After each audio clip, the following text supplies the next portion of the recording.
Akun palsu Oklinvia kembali berulah. Sang adik minta publik tak mudah tertipu. Nama selebgram Oklinvia masih ramai diperbincangkan. Pasalnya Oklinvia membuat konten makan es krim yang dinilai tak senonoh. Oleh karenanya Oklinvia mendapatkan kecaman hingga dianggap melakukan penistaan agama. Buntut konten video yang dibuat Oklinvia tuai hujatan, kini akun sang selebgram pun hilang. Namun mendadak muncul akun Instagram yang mengatasnamakan Oklinvia dengan nama pengguna Oklinvia69. Sebelumnya pemilik akun Oklinvia69 itu juga sempat membuat heboh dunia maya.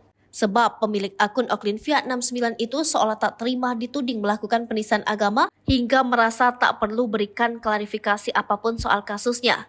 Tak berhenti sampai di situ, akun bernama Oklinvia69 itu pun kembali berulah.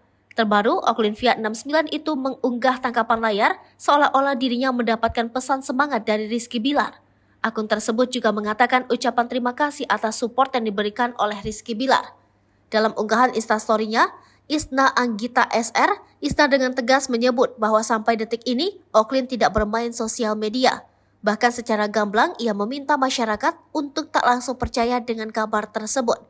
Isna Anggita menilai bahwa kabar yang dibuat oleh pemilik akun Oklinvia69 menambah buruk keadaan saat ini.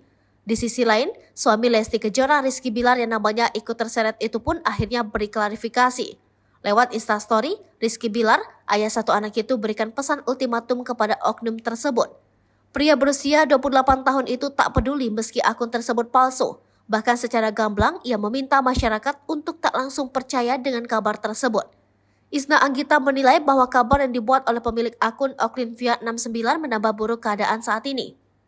Jadi jangan gampang percaya ya guys sama orang-orang yang tambah memperkeruh tutupnya. Di sisi lain, suami Lesti Kejora Rizky Bilar yang namanya ikut terseret itu pun akhirnya beri klarifikasi. Lewat Instastory Rizky Bilar, ayah satu anak itu berikan pesan ultimatum kepada oknum tersebut. Pria berusia 28 tahun itu tak peduli meski akun tersebut palsu.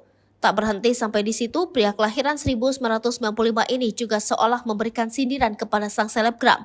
Seperti diketahui, Oklinvia mendapatkan kecaman hingga dianggap melakukan penistaan agama buntut konten makan es krim yang dinilai tak senonoh.